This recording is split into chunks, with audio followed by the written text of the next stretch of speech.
여러분, 사탄은 계속해서 교회를 무너뜨리기 위해 지금도 열심히 일하고 있습니다.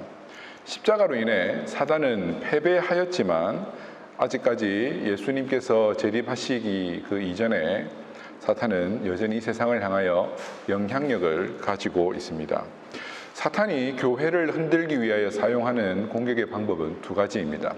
하나는 핍박이고 하나는 유혹입니다. 핍박은 신앙을 버리지 않으면 살 수 없다라고 하는 그런 위협이고, 유혹은 신앙을 버리면 잘 살 수 있다라고 하는 회유입니다. 다른 말 같지만 또 같은 말이고, 또 같은 말이지만 또 다른 말입니다. 이 핍박과 유혹은. 어쨌든 이러나 저러나 둘 다 교회를 무너뜨리고 와해시키기 위한 사탄의 공격입니다. 여러분들은 이 핍박과 유혹 가운데 어느 것이 더 위험하다고 생각을 하십니까? 혹은 어떤 것이 더 두렵습니까?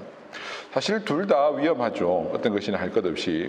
근데 여러분, 교회의 역사를 통해 우리가 얻을 수 있는 지혜는 교회의 순수성을 훼손하는 데 있어서는 핍박보다 유혹이 훨씬 더 효과적이었다는 것을 우리는 알 수 있습니다.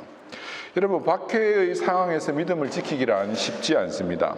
누구도 생명의 위협 앞에 두려움을 느끼지 않는 사람은 없습니다. 그런데 여러분, 박해 때문에 배교한 자들은 또 다시 한번 돌이키고 하나님께 회개할 기회가 있습니다.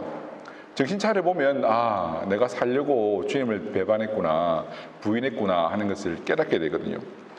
그런데 유혹에 넘어간 사람들은 자기가 유혹에 넘어간 줄도 모르고 계속 그 길을 살아가기 때문에 결국 끝까지 가서야 유혹에 넘어갔음을 알고 다시금 회개할 기회도 얻지 못하는 경우가 많습니다.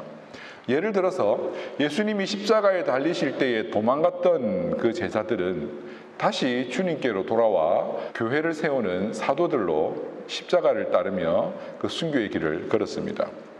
그런데 유혹에 넘어갔던 가룟 유다는 결국 회개할 기회를 얻지 못하고 자살로 생을 마감했습니다. 사탄은 오늘도 박해와 유혹을 통해 교회를 무너뜨리려고 합니다. 일부 지역에서는 여전히 교회를 향한 박해가 존재합니다. 하지만 역사를 통해 증명된 유혹이라고 하는 효과적인 이 전략으로 오늘날은 성도들을 더 많이 미혹하고 교회의 순수성을 훼손하려고 하는 것 같습니다. 여러분, 사도행전에 기록된 교회 태동의 역사 이래로 교회는 한동안 박해를 견뎌내야 했습니다. 하지만 콘스탄틴 대제가 기독교를 국교로 공인하고 난 이후로부터는 사실상 교회의 역사는 이 순수성을 지키기 위한 발버둥이었다라고도 볼 수 있습니다. 세상의 권세를 가지게 된 교회는 영적으로 타락했고, 이러한 시대에는 수도원 운동이 있었고, 수도사들은 영적인 수수성을, 영적인 어떤 만족감을 얻기 위해서 세속을 버리고 산속으로 떠나는 일이 있었습니다. 이런 영적인 타락은 더 심해져 교리적 일탈을 만들었고, 이런 교리적 일탈 가운데서 교리적 순수성을 지키기 위해 종교개혁자들은 종교개혁의 기치를 높이 들었습니다. 근대에 와서는 이런 지성적인 교리적인 어떤 건 있지만 실천이 부족함을 느끼고, 또한 많은 곳에서 선교운동 혹은 성령운동, 이런 경건주의 운동들이 또한 발생하기도 했습니다. 이는 한국 교회 역사에도 그대로 적용됩니다. 일제시대의 한국 교회는 일제로부터 큰 탄압을 받았습니다. 곧이어 공산주의자들에게도 많은 순교자들이 생겨나고 신앙의 박해를 받았습니다. 그런데 그 이후 후일에는 교회는 기득권 세력이 되어버렸고, 이런 문제들로 인하여서 한국 교회에서 영향력을 잃어가고 있는 그러한 실정입니다. 그래서 많은 사람들이 한국 교회의 개혁의 필요성을 이야기하고 순수성 회복을 말하고는 합니다. 사탄은 죽음으로써 교회를 무너뜨리려 했습니다. 하지만 박해는 잠시 무릎을 꿇게 할 수는 있었지만 그 마음까지, 그 교회를 완전히 무너뜨리는 데까지는 나아가지 못했습니다. 오히려 박해의 역사 가운데 교회는 더욱더 성장했습니다. 그런데 여러분, 유혹에 빠진 성도와 교회는 넘어간 줄도 모르다가 어느샌가 한순간에 무너지는 것을 우리는 알 수 있습니다. 그래서 주님은 유혹에 넘어간 교회를 향하여서 엄히 경고하십니다. 회개하라. 왜냐하면 지금 회개하지 않으면 이 유혹의 특성상 한 번 유혹에 발을 들여놓으면 어디로 가는지도 모르고 계속해서 그 길로 살아갈 것이기 때문입니다. 그래서 지금 당장 그것을 그만두고 빨리 돌이키라고, 어찌 보면 박해보다도 훨씬 더 위험한 이 유혹에서 돌이키라고 엄히 교회를 향하여 말씀하여 주시는 겁니다. 오늘 살펴볼 버가모 교회는 박해의 상황 가운데서도 믿음을 잘 지켰던 교회입니다. 그런데 이 교회에 발람의 가르침을 전하는 니골라당이라고 하는 이단의 가르침에 넘어간 성도들이 일부 있었습니다. 그리고 그런 성도들이 있었음에도 불구하고 교회는 그런 이단에 넘어간 성도들을 바르게 치리하지 못했습니다. 여러분, 에베소 교회와 버가모 교회는 좀 반대 상황이라고 이해를 하시면 좀 더 이해하기 쉬울 거예요. 에베소 교회는 니골라당의 가르침을 받아들이지 않기 위해 사랑을 포기한 교회였고, 이 버가모 교회는 너무 사랑해서인지 모르겠지만 이 니골라당의 가르침을 받아들인 교회였습니다.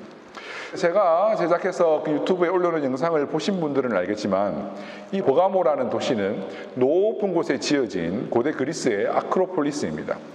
아크로폴리스라는 말은 높다라고 하는 말과 도시라고 하는 말의 합성어입니다. 그래서 높은 곳에 세워진 도시라는 말이죠. 이것은 단지 도시의 위치만 높이 있었다라는 것을 뜻하는 것이 아니라 높은 곳에 세워진 그 도시에는 어떤 사람은 항상 높은 곳에 대한 어떤 경외함 같은 게 있잖아요. 그래서 그 높은 곳에 신전이 있었습니다. 그래서 이 아크로폴리스들은 항상 어떤 종교적 중심지의 역할을 감당했었습니다. 이 소아시아 지역에 세워진 이 버가모는 그 고대 그리스 제국, 그러니까 헬라 제국의 대제인 알렉산더가 죽은 이후에 그 신하들로 인해서 여러 나라들로 이렇게 나누어지는데 그때 한 나라였었습니다. 이 버가모는 주전 197년에 에우메네스 2세 때부터 본격적으로 이제 헬라식 그 아크로폴리스로 지어졌는데요. 그래서 이 버가모라고 하는 곳에는 그 당시 헬라 사람들이 구원자라고 불렀던 제우스 신의 신전도 있었고, 아테나, 디오니수스, 그리고 또 하나의 구원자로 여겨졌던 치료의 신인 아스클레피우스 신전이 이곳에 있었습니다. 본문 13절을 보시면 예수님은 이런 아크로폴리스인 버가모를 향하여 여기가 사탄의 권자가 있는 데다라고 그렇게 말씀을 하십니다. 이 버가모는 주변 지역, 그러니까 가장 낮은 그 강이 흐르는 지역부터 높이가 400m 정도 되었다고 하는데요. 멀리서 쳐다만 봐도 높이 솟은 이 아크로폴리스는 보는 것만으로도 사람들에게 어떤 신성시 여겨지는 그런 아크로폴리스였을 거예요. 마치 어떤 권자가 있는 왕의 왕자가 있을 법한 그런 아크로폴리스. 이 버가모에 또한 수많은 신전들이 있었죠. 말 그대로 사탄의 권자입니다. 그런데 여러분, 버가모 말고도 에베소나 서머나나 우리가 살펴보고 있는 것처럼 각 도시들마다 사실 신전은 다 있었어요. 그런데 왜 이 버가모를 향하여서 유독 예수님은 사탄의 권자가 있는 곳이라고 말하고 있을까요? 더 중요하게 사탄의 권자와 연결되어야 될 그 버가모에 있었던 어떤 게 있는데 그게 바로 황제 숭배를 위한 신전입니다. 에베소나 서머나도 당연히 황제 숭배가 성행했지만 이 버가모는 좀 의미가 다릅니다. 에베소는 경제적 성장으로 인해서 신흥 강국, 그러니까 신흥 강호이고 그 에베소는 좀 경제적 수도의 느낌이 강한 곳입니다. 근데 이 버가모는 원래 그 주전 200년경에 세워졌던 이 페르가몬 왕국 때부터 이 버가모는 소아시아 지역의 어떤 정치적인 수도였거든요. 또 높이 솟은 도시이기 때문에 어떤 그런 군사적 이점도 있었기 때문에 항상 이 버가모가 정치적 수도였어요. 그래서 이 주후 29년에 아우구스투스 황제가 죽은 이후에 그때부터 황제 숭배를 시작하고 신전을 짓기 시작하지 않습니까? 주후 29년에 아우구스투스 황제가 이 소아시아 지역에 처음으로 신전을 짓는데 그곳이 바로 버가모였습니다. 그리고 로마 총독은 항상 이 버가모에서 주둔을 했었습니다. 그런 점에서 이 버가모라고 하는 곳은 좀 어떤 그 로마 권력의 상징이고 로마 제국의 어떤 힘이 있었던 그런 곳이라고 할 수 있겠죠. 이 사탄의 권자는 바로 이 로마 황제를 숭배했던 그 신전과 조금 더 직접적인 연관이 있습니다. 왜냐하면 곧 이어서 나오는 이 사탄의 장소에서 사탄의 거처하는 곳에서 안디바라고 하는 사람이 순교를 당했는데 이 순교는 주로 황제 숭배와 관련해서 다 순교를 했거든요. 이 로마의 황제는 사탄의 화수인이 되어서 이 사탄의 권좌에 앉아 예수 믿는 많은 성도들을 박해하고 또 일부는 순교하기도 했습니다. 이 버가모라고 하는 도시에도 안디바라고 하는 순교자가 있었던 것이죠. 바로 이 사탄의 권좌인 황제 숭배를 했던 그 신전에서 말입니다. 이 안디바는 버가모 교회의 지도자로 알려져 있는데요. 이 사탄의 거처에서 순교합니다. 이런 이유에서 여러분, 이 사탄의 권자인 이 버가모, 황제 숭배의 신전에 있었던 이 버가모 교회가 이 교회 지도자였던 안디바의 순교의 장면을 목격하면서까지도 믿음을 놓치지 않고 끝까지 믿음을 견뎠습니다. 안디바는 예수의 이름을 굳게 붙잡은 충성스러운 증인입니다. 여러분, 이 증인이라는 헬라어 단어는 순교자라고 하는 또 의미를 가지고 있는데요. 원래 이 증인이라고 하는 단어에는 순교자라는 뜻이 없습니다.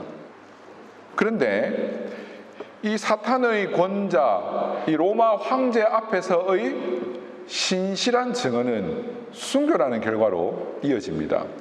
그래서 많은 신실한 증인, 충성스러운 증인들이 예수 그리스도에 대한 신실한 증언으로 말미암아 순교를 하는 것이죠.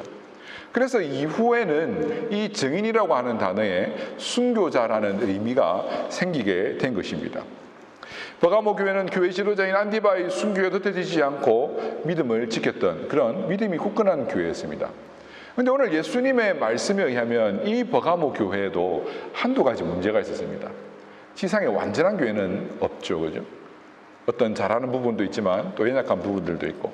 그러면 이 버가모 교회의 연약함, 이 문제는 무엇이었을까요?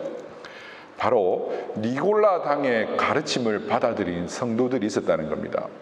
우리는 이 니골라 당에 대한 정보가 너무 적기 때문에 이 니골라 당이 어떤 사람들인지는 알 수는 없습니다. 다만 발람의 가르침을 받아들인 것으로 이렇게 이야기를 하고 있는 것으로 볼 때 발람이 이스라엘 백성들을 꾀어서 우상 숭배하고 행음하게 했던 것처럼 이 니골라 당도 우상 숭배를 전파하고 음행한 행위를 전했던 그런 이단일 것으로 추측해 볼 수 있습니다. 이 발람이라고 하는 자는 민수기 22장부터 25장까지 나오는 그 거짓 선지자인데요. 이스라엘 백성들이 출애굽의 여정 가운데 있을 때에 어느 날 모압 땅을 지나갈 때입니다. 그런데 이 모압 땅의 왕인 발락이 이스라엘 백성들이 지나가니까 거짓 선지자인 발람을 불러서 이스라엘 백성들을 저주해 줄 것을 부탁합니다. 그런데 하나님께서 발람에게 이스라엘을 저주하지 못하도록 막으십니다. 그래서 결국은 이 발람이 이스라엘을 저주하지 못하고 축복의 메시지만 내어놓죠. 그런데 여러분, 그 이후 마지막에 보면은 이 발람 때문에 이스라엘 사람들 중에 일부가 우상의 그 신전에 가서 함께 제사에 동참하고 그들과 우상 숭배하는 자들과 함께 음란한 행위를 하고 있었습니다. 바로 이 버가모 교회도 이 발람의 꾀임에 넘어갔던 이스라엘 백성들처럼 이 니골라 당의 꾀임에 넘어가서 음란한 행위를 한 사람들이 있었던 것이죠. 그리고 교회는 이런 자들을 바르게 치료하지 못했던 것이고요. 계시록 2장 6절을 보면 주님은 에베소 교회가 이 니골라 당을 미워한 것을 칭찬하셨습니다. 근데 버가모 교회는 이 니골라 당의 가르침을 받아들인 것이죠. 이는 종교 혼합주의입니다. 이들이 하나님을 완전히 버린 것은 아니지만 하나님도 취하고 이 세상이 주는 쾌락도 잡으려고 했던 것입니다. 그것이 바로 우상숭배죠. 하나님을 완전히 버리고 부인하는 것은 아닙니다. 왜냐하면 이 유혹은 핍박은 아니거든요. 이 유혹은 하나님을 버릴 것을 요구하지 않습니다. 박해는 우리에게 예수의 이름을 부인할 것을 요구합니다. 예수 이름을 부인하지 않으면 죽이겠다. 이것이 핍박입니다. 그런데 유혹은 예수 이름을 부인할 것을 요구하지 않습니다. 그냥 예수도 믿고 세상이 주는 쾌락도 잡으라고 우리에게 유혹하지요. 그래서 여러분, 처음에는 이 유혹에 넘어가도 유혹에 빠진 줄도 모릅니다. 그렇지 않습니까? 우리가 나쁜 불량식품을 계속 먹으면 몸에 안 좋은 성분들이 쌓이지만 처음에는 아무런 영향력을 못 느끼는 것과 같은 거예요. 먹어도 괜찮은데 뭐. 근데 먹다 보면 맛있고 몸에서 기억하고 그러다 보면 계속 먹게 되는 것이죠. 나중에는 그것을 자의로는 끊을 수 없는 상태까지 가게 되는 것이죠. 바로 죄의 유혹도 이런 것입니다. 세상이 주는 달콤한 유혹도 이런 것입니다. 하나님도 버리지 않고 그러면서도 하나님께서 기뻐하시지 않는 세상의 쾌락이 보장된 그 길도 따라가는 것입니다. 사단은 끊임없이 우리를 향해 속삭입니다. 예수님도 유혹했던 이 사단은 오늘 우리에게 돌로 떡을 만들어 먹어보아라. 떡이 되는 일이면, 돈이 되는 일이면 무엇이든 해보라. 우리에게 유혹하죠. 나를 섬기고 나에게 경배하라. 그러면 이 세상의 영광을 내게 주겠다. 예수님에게 유혹했던 그 유혹 그대로 오늘 우리에게도 사단은 유혹합니다. 한 번만 내 영혼을 팔아서 나를 섬기면, 한 번만 내 신앙의 자존심을 팔고 나를 섬기고 내 앞에 절하면 하나님이 너 부자 되게 만들어줬어? 내가 너를 부자 되게 만들어줄게. 하나님이 줄 수 없었던 그 세상의 쾌락을 맛보게 해줄게 라고 우리에게 언제든 다가와서 달콤한 유혹을 쏟아냅니다. 마치 버가모의 그 아스클레피우스 신전에서, 이 아스클레피우스 신전은 여러분, 그 아스클레피우스 신상을 보면 지팡이가 있는데 그 지팡이를 뱀이 감고 있어요. 여러분 엠블럼스 보시면 지팡이 하나에 뱀이 이렇게 칭칭 감고 있죠. 그게 이제 아스클레피우스 신의 그 상징이에요. 그래서 이제 치료의 신이었으니까 아스클레피우스 신이 병원이나 뭐 WHO 엠블럼이나 앰뷸런스나 다 이 뱀이 있는 거예요. 이 버가모의 사람들은 에메네우스 2세 때 그 도시를 아스클레피우스 신에게 바칩니다. 그리고 그 도시의 수호신으로 아스클레피우스 신을 선택했습니다. 그리고 많은 사람들이 아스클레피우스 신이 준다고 하는 그 치료의 효과를 누리기 위해 이 신전을 찾아왔습니다. 그래서 마치 이 버가모는 어떤 치료의 도시처럼 많은 사람들이 찾아왔던 것이죠. 그리고는 아스클레피우스를 구원자라고 불렀습니다. 이 신전에서는 어김없이 음란한 행위들, 세상이 주는 그 쾌락들이 존재했습니다. 이 아크로폴리스 버가모의 이 아스클레피우스 신전에서 주어졌던 그런 치료, 구원, 그 쾌락을 바라보며 수많은 사람들이 그 앞에 나아갔던 것처럼 오늘 우리 시대에도 예수를 믿는다고 하지만 예수를 유일한 구원자로, 예수를 유일한 나의 참 만족으로 여기지 못하고 예수님 외에 이 세상에서 우리에게 주는 또 다른 기쁨과 만족을 찾아 헤매는 사람들이 있습니다. 만약 오늘 우리가 예수님 외에 또 다른 곳에서 세상의 만족을 누리려 하고 또 다른 곳에서 배부르려고 한다면, 예수님 외에 다른 누군가가 우리의 구원자가 될 수 있다고 여긴다면 우리는 오늘 이 예수님의 말씀을 들어야 합니다. 성령이 교회에게 하시는 말씀을 귀 있는 자는 들을지어다. 이 귀 있는 자가 들어야 될 예수님의 말씀은 무엇입니까? 바로 회개하라는 것입니다. 버가모 교회에게 내려진 처방도 다른 교회에 내려진 처방과 동일합니다. 회개입니다. 여러분, 회개인가 회개는 마음과 생각을 돌이키는 것이라 말씀드렸죠. 오늘 우리가 살아가는 이 자본주의와 세속주의에 빠져있는 이 세상도 어쩌면 아크로폴리스일지도 모릅니다. 그죠? 높아진 그 자본의 힘이 오늘도 우리를 유혹합니다. 돈 없으면 살 수 없어. 부자가 되지 않으면 살 수 없어. 예수를 믿어도 좀 부자가 돼야 힘도 있고, 돈이 있어야 교회에서도 큰 소리 치고, 돈이 있어야 세상도 즐기고 살 수 있는 거지. 예수 믿어도 세상에서도 잘 살아야 돼 라는 유혹을 우리에게 어김없이 해옵니다. 세상이 주는 부와 쾌락을 가지라고 우리를 유혹합니다. 이스라엘 백성들은 여러분, 광야에서 하나님이 내려주시는 그 만나로만 만족하며 살아야 했습니다. 우상신전에서 기웃기웃대면서 이방인들이 뭘 먹고 사는지 관심을 가져서는 안 됩니다. 하나님이 내려주시는 그 만나만으로 만족하며 살아갈 때에 하나님은 끊임없이 하늘의 만나를 아침마다 새롭게 내려주셨습니다. 이것이 우리 광야와 같은 인생살이 가운데 동일한 말씀입니다. 오늘 우리는 날마다 하나님이 우리의 심령에 채워주시는 이 만족함만으로, 하나님이 우리에게 주시는 이 기쁨만으로 살아야 할 줄로 믿습니다. 다른 데 가서 기웃거려서는 안 돼요. 처음에는 달콤한 것 같지만 나중에는 발도 못 뺀다니까요. 만약 지금 회개하지 않으면 예수님은 그 입의 검으로 지금 당장 가서 그들과 다투시겠다고 합니다. 16절 말씀을 보십시오. 그러므로 회개하라. 그리하지 않으면 내가 네게 속히 가서 내 입의 검으로 그들과 싸우리라. 오늘 이 버가모 교회 향한 메시지에서도 예수님의 자기 프로필에서 힌트를 얻어야 되는데요. 12절을 보십시오. 버가모 교회의 사자에게 편지하라. 좌우에 날선 검을 가지신 이가 이르시되. 이 좌우에 날선 검은 어떤 검입니까? 이 당시에 로마의 장군들이 가지고 있던 칼입니다. 더 거슬러 올라가서 로마의 황제가 가진 검이 좌우의 날선 검입니다. 이것은 로마 제국의 권위의 상징이고 힘의 상징입니다. 이 칼의 용도는 무엇입니까? 적국 로마에 반역하는 팍스 로마나에 굴복하지 않는 그 적국의 왕을 죽이고 심판하여서 로마가 원했던, 로마 제국이 추구했던 그 정의를 이루기 위한, 그들의 정의를 세우기 위한 칼이었습니다.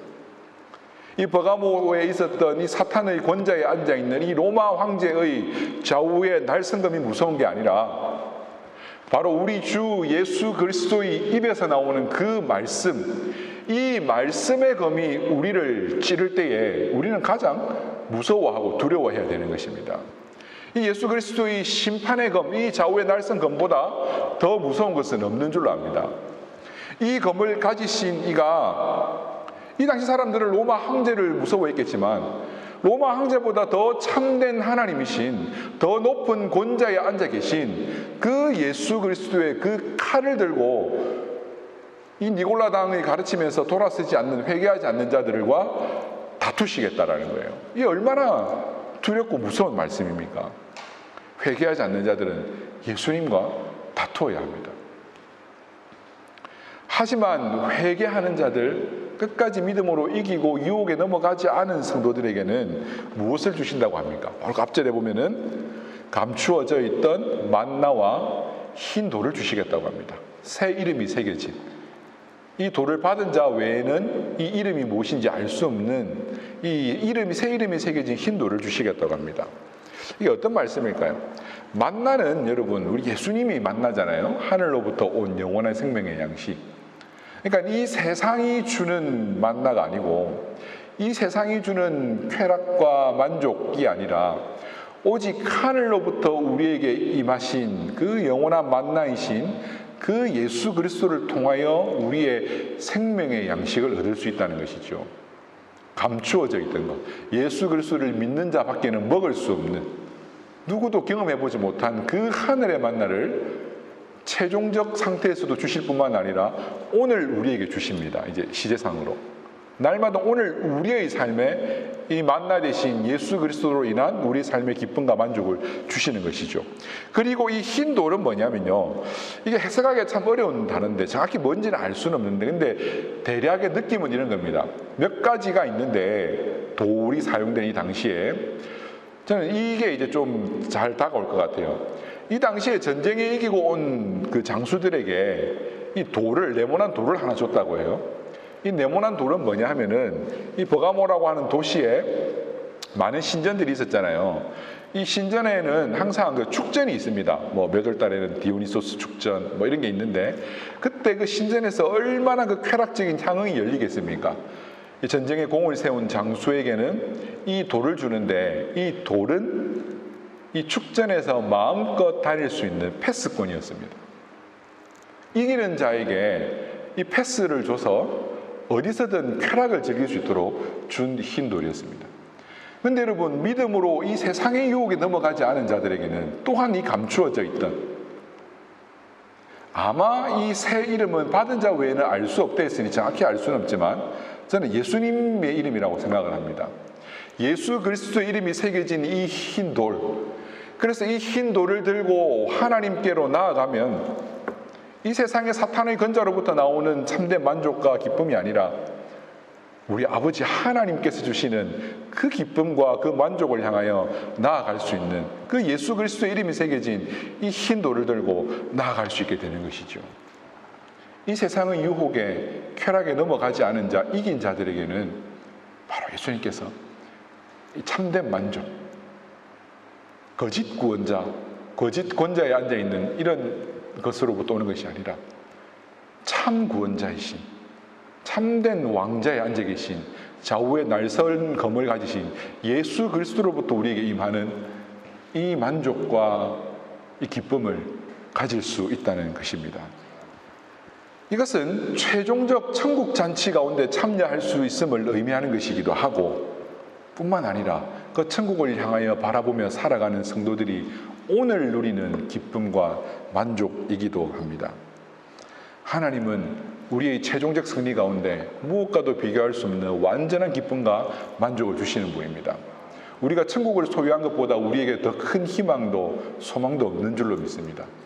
이 천국을 소망한 하나님의 백성들은 오늘 이 사탄의 권자가 있는 이 세상 가운데 살고 있어도 그들로부터 오는 기쁨이 아니라 감추어져 있는, 받지 않은 자들은 알 수 없는 더 큰 기쁨과 만족이 오늘 우리 삶에도 있는 줄로 믿습니다. 그래서 우리가 매주 예배드리러 나오는 것은 이 참된 만족을 얻기 위해 나오는 것 아니겠습니까? 사랑하는 성도 여러분, 예수님의 이름으로 만족하는 여러분 되시길 바랍니다.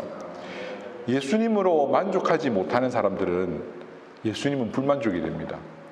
근데 예수님으로 만족하려는 사람들에게는 예수님은 만족이 됩니다. 예수님으로 불만족하려는 사람들에게는 예수님이 다툼이 됩니다. 그 좌우의 날선 검을 가지고 다투시겠다 하십니다. 하지만 예수님의 이름으로 만족을 얻으려는 사람에게는 예수님은 감추어진 만나와 흰 돌을 주시는 것입니다. 사랑하는 성도 여러분, 우리가 무엇을 선택해야 되겠습니까? 예수님과 함께 다투시렵니까? 예수님과 다투는 자들은 아무런 만족을 얻을 수가 없습니다. 사탄의 권좌에 앉아서 무서운 칼로 이 칼 앞에 굴복하는 자들에게 준다고 하는 그 로마의 거짓 평화, 그 팍스 로마나가 아니라 참된 사랑과 자비로 그 백성들에게 참된 온전한 평안을 주시는 팍스 크리스티를 여러분 선택하셔야 되지 않겠습니까? 예수 그리스도 안에서 주시는 그 평화를, 그 참된 평화를 여러분 누리셔야 되지 않겠습니까? 예수님은 우리에게 평안을 주시는 분입니다. 오늘도 예수 그리스도 안에 감추어졌던 이 놀라운 은혜, 이 만나와 흰 돌을 받아 누리는 우리 로마 한인교회 온 성도님들 다 되시기를 주님의 이름으로 축원합니다.